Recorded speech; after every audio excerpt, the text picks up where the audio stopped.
Lincoln, Massachusetts, 1961. A quiet homemaker kisses her kids goodbye, trims her roses, and vanishes before lunch. All that's left behind, a pint of blood, a phone ripped from the wall, and library books on how to stage a disappearance. No ransom note, no body, no final goodbye. 6 decades later, Joan Risch is still missing, her kitchen frozen in time like a crime novel set, her fate debated by detectives who can't agree on whether they're chasing a murderer, a mastermind, or a ghost. Welcome to Crime Bite. In this channel, we peel back the layers of those hidden realities. Raw evidence, conflicting testimonies, and emotional pleas for help that too often come too late. By looking into these crime bites, you'll see firsthand how broken trust, systemic oversights, and chilling motives can converge into stories that rattle us to the core. If you find this exploration as vital as we do, be sure to like this video, subscribe, and click the notifications button. Together, we can shine a light on the cases that demand attention, ensuring every voice, especially the silenced, finds the audience it deserves. The date is Tuesday, 24th of October, 1961, the kind of New England morning that makes postcards jealous. Joan Carolyn Risch, age 31, steps onto her front stoop at 8:15 a.m. She's petite, 5 feet, auburn hair neatly pinned, wool skirt pressed so crisply it might creak. In one hand, a plaid lunchbox for her 4-year-old daughter Lillian. In the other, the handle of a stroller cradling 2-year-old David, cheeks rosy against a knit cap. Neighbors watch the Risch procession roll down Old Bedford Road, leaves spiraling around stroller wheels. Joan nods at Mrs. Parker, who is dragging trash barrels to the curb, and calls, "Perfect sweater weather." It's a line she's repeated all month, savoring her first real New England autumn after growing up in fire-scarred Indiana orphanages. At 8:45 a.m., she drops Lillian at Little Red Schoolhouse, kisses her twice, once for lunch, once for later, and heads home, pushing David past stone walls mottled with lichen. Inside the kitchen, white cabinets, red Formica counters, Joan pours warm milk for David, slices a banana into half moons, and flips on Arthur Godfrey's radio show. She drafts a grocery list: bread, spam, apples, diapers. Around 10 a.m. the phone rings. Only 2 ears hear the conversation, Joan's and the operator's. Police will later subpoena toll records and find nothing, suggesting a local call, perhaps a wrong number. Joan's tone sounds light, neighbors recall, but no one writes down the time exactly. By 11:15 a.m., mailman Edward Buck Cronin rounds the driveway bend and spots Joan kneeling in her side garden, pruning last gasp rosebuds. She wears a powder blue house dress beneath a tan trench coat, humming under her breath. Buck waves. She waves back with pruning shears, cheerful. It is the final, uncontested sighting of Joan Risch alive. The clock speeds. Noon arrives. The radio still chatters, iron clicks off, David naps upstairs. In those 60 minutes, the Risch kitchen transforms. A telephone ripped from drywall lies delicately in the wastebasket. Droplets of typo blood streak in looping smears across counter, fridge, doorway. A roll of paper towels unravels like a failed tourniquet on the floor. Outside, crimson dots march onto the driveway asphalt and disappear as abruptly as a sentence cut mid-word. 2:05 p.m. Lillian trudges up the front steps, lunch pail banging her knee, ready to brag about finger painting. The doorknob turns, silence rushes out like cold air from a freezer. She tiptoes in, sees red smudges on the wall, freezes. "Mommy?" No answer. Heart thudding, she obeys safety lectures drilled by Joan and crosses to neighbor Barbara Barker's house. Mommy's gone, and there's red paint everywhere. Mrs. Barker follows her back, realizes the red isn't paint, scoops both children across the street, and calls the police. The minute hand on Joan's kitchen clock, later bagged as evidence, is frozen between 12 and 1. A silent witness to a vanishing. Share your opinions in the comments section below. If a woman can evaporate between 2 neighborly waves on a sleepy street, what thread would you pull first? The phoned-in ghost call, the neat swipe of blood, or the 4-year-old's trembling report? Detective Richard O'Brien enters at 3:12 p.m., notebook already open. The kitchen feels suspended in mid-action, as though someone pressed pause on a violent film. Roughly a pint of blood. Forensic techs later measure 587 milliliters. Webs the counter edges, flows down cabinet fronts, and freckles the linoleum in comma-shaped droplets. Enough, O'Brien knows, to open worry, not enough to close a life. A mismatched constellation of clues draws the eye, Telephone cord detached cleanly from junction box, no strands frayed, suggesting a firm, deliberate pull, not a panicked yank. Wastebasket placed in the center of the floor, like an art exhibit. Handset coiled on top, as if begging to be photographed. Iron cooling on the ironing board. One shirt sleeve pressed sharp, the other still wrinkled. Domestic life interrupted mid-crease. Lunch half made, peanut butter jar uncapped, one slice of bread spread, the knife abandoned upright in the jar like a flagpole. Paper towel with a single singed corner, as though someone touched it to the stovetop flame and then thought better of it. Joan's tan trench coat hangs undisturbed on the hall rack, purse still containing wallet with $24 inside, driver's license, and lipstick. Missing, a nondescript gray work coat, her car keys, and perhaps less than $10 in loose household cash.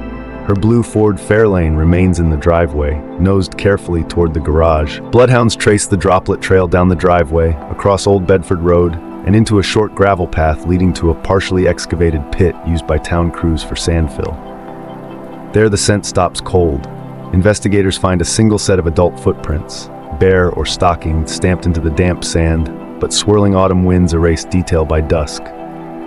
No drag marks, no tire ruts. By floodlight, volunteers scour woods, pond edges, culverts. Troopers probe the sand pit with steel rods, fearing Joan collapsed into a shallow grave hastily shoveled over. Nothing yields. Helicopters comb with infrared, dogs whimper in the chill and find only squirrel burrows. Back in the kitchen, O'Brien frowns at how tidy the chaos feels. The blood smears are linear, purposeful.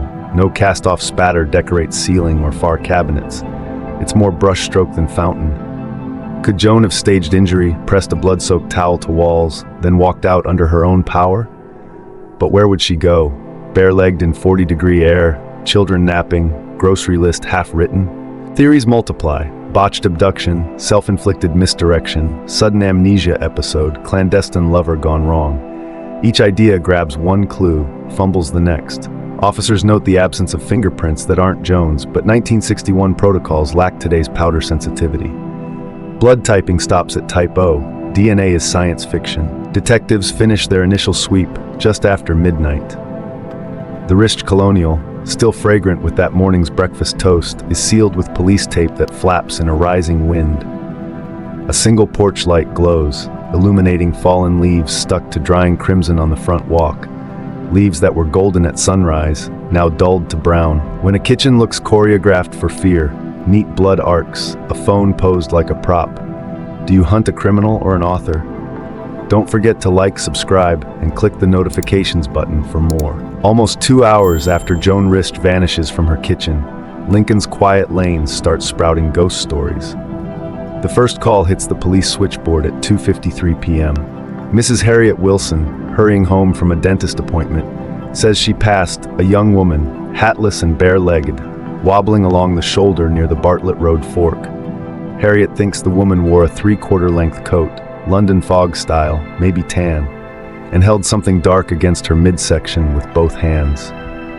Harriet didn't stop. Traffic pressed her forward like a leaf in a stream. 8 minutes later at 3:01 p.m., George Belletti, an insurance salesman from Waltham, radios state police from his company car. He's just spotted a confused lady stumbling along South Great Road, complexion gray, knees smeared red as if she slid on a gravel diamond. Belletti slows, thinks to help, then remembers an overdue client meeting and accelerates. Guilt will gnaw at him for decades. At 3:07 p.m., the third sighting arrives. Carolyn Kirby, junior at Concord Carlisle High, phones from her parents' store to say she and a friend passed a woman standing beside the Route 128 construction fence, staring at bulldozers. She looked lost, Carolyn reports, voice trembling, and there was blood on her legs, like paint dripped.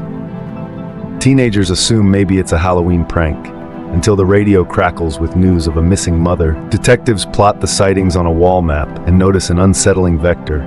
Each report pushes Joan south-southeast toward the sprawling Route 128 expansion site, a 3-mile scar of unguarded trenches, rebar forests, and bulldozers rumbling like prehistoric beasts. Daylight fades. The construction foreman orders all machinery cut. The site falls silent, except for wind-rattling corrugated metal signboards. State troopers arrive with steel probing rods. 9-foot shafts tipped with corkscrews designed to snag cloth or hair. They grid-search the newest asphalt pad, thrusting rods into still soft subbase, listening for the dull thud of fabric. Floodlights throw noir shadows across heaps of crushed stone. Nothing surfaces but orange rust rebar and cold clay. Engineers produce site diagrams. Which pits were filled between noon and dusk? Could a body lie entombed beneath 6 inches of fresh pour?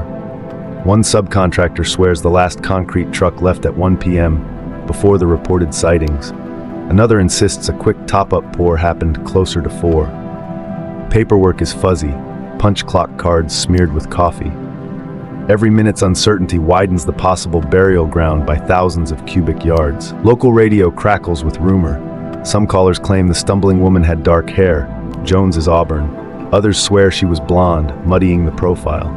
One caller describes a torn white slip fluttering beneath the coat, detail no one else mentions. Investigators start color-coding statements. Direct observation, heard from a friend, radio echo. Patterns blur, confirmation bias blossoms like mold. By 10 p.m. rain needles the pit floor. Troopers drape tarps, mark grids with engineer's tape, promise to resume at first light. But overnight temperatures dip to 34 degrees Fahrenheit. Wet soil stiffens like concrete, locking away whatever secrets it may, or may not, hold. When witnesses cluster around the same stretch of road, yet their clocks and colors don't align, do we stitch their words into a single tapestry of truth, or unravel each thread as a mirage born from shared anxiety? When investigators inventory Joan's bedside table, they find 2 crime paperbacks wedged under Dr. Spock's baby and child care. A quick call to Lincoln Public Library uncorks something stranger.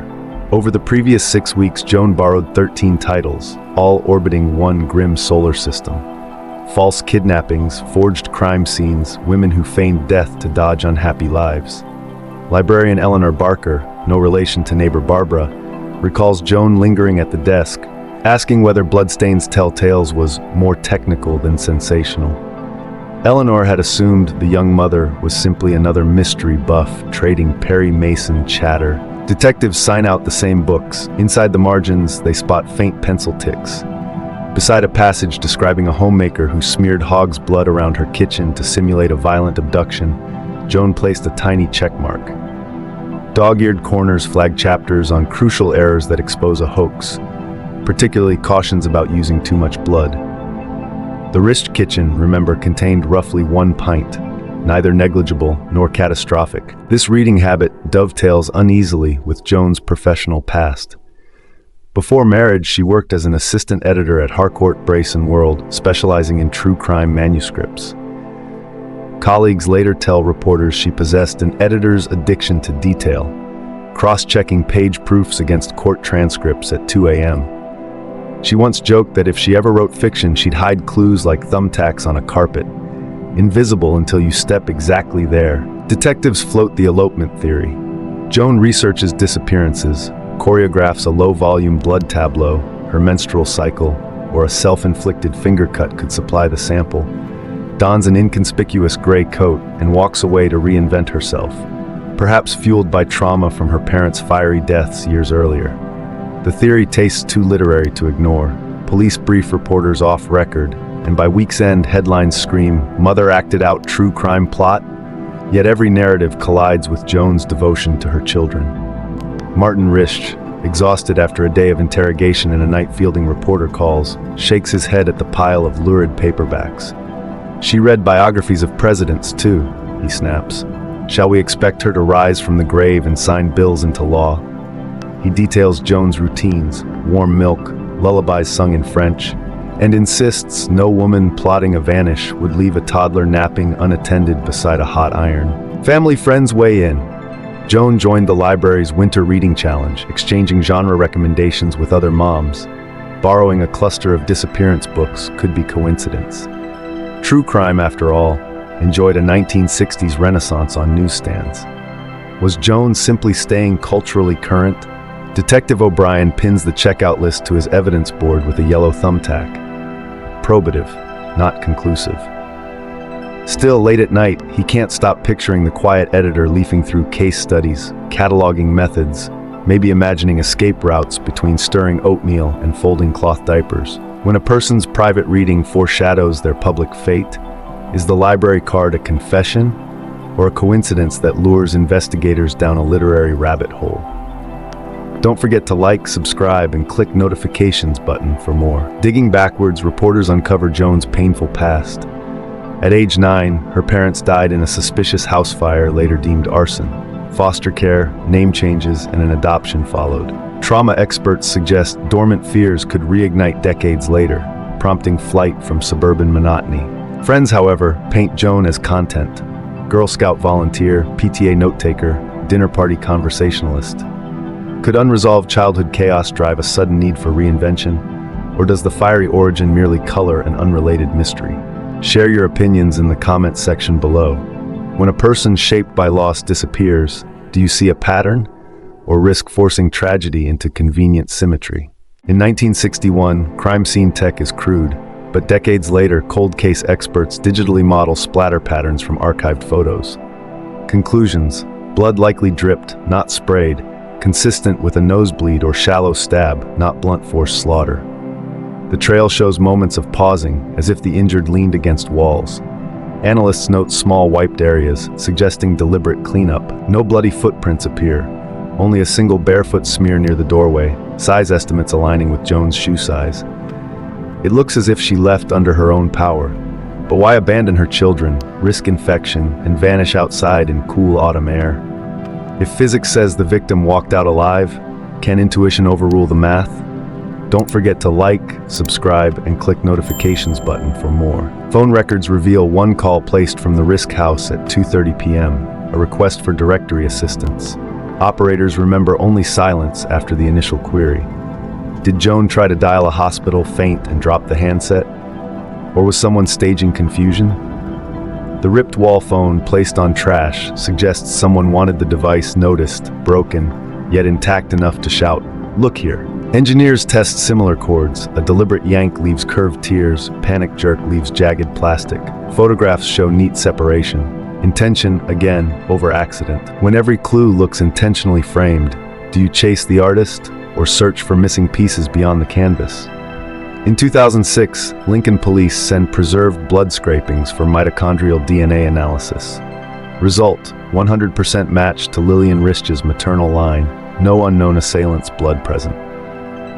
Crime scene luminol photos are rescanned. Hidden footprints reveal none. A sonar scan of Route 128's original trench lines shows voids, but excavation after 5 decades proves impossible amid live traffic lanes. Web sleuth forums reopen the case monthly, overlaying satellite imagery with likely footpaths. Yet each digital speculation loops back to the same forks. Walked away or carried away. If cutting-edge science confirms only what we suspected, does certainty grow, or does the unsolved question feel sharper? Joan Risch's children, adults now, rarely speak publicly. Their memories consist of flashbulb fragments, a mother's laugh, the sound of pruning shears, red stains on a kitchen wall. The Lincoln community, once jarred awake, slipped back to bucolic calm, but the scar remains in whispered lore, cautionary tales for babysitters, and footnotes in criminology textbooks. Each October, true crime writers pen anniversaries. Some frame Joan as victim of stranger violence. Others cast her as a proto-feminist Houdini escaping 1960s domesticity. Neither version answers why no trace, bank account, medical record, fingerprint, ever surfaced. Perhaps the cleanest explanation died with the generation of investigators who first walked that blood-speckled linoleum. Or perhaps Joan Risch still lies beneath an unmarked layer of Route 128 asphalt, waiting for a highway expansion that may never come. Is the truest mystery why Joan Risch disappeared, or why, after 60-plus years, we still need to know? Was Joan Risch a victim dragged into the woods, or an editor who wrote her own ending and walked out the door? I want to hear your opinions. Drop it in the comments. Was the blood real, staged, or both? If this case pulled you in, smash like so more true crime fans see it, and don't forget to subscribe and ring that bell. Until next time, stay curious, stay safe, and keep asking the questions that make the past answer.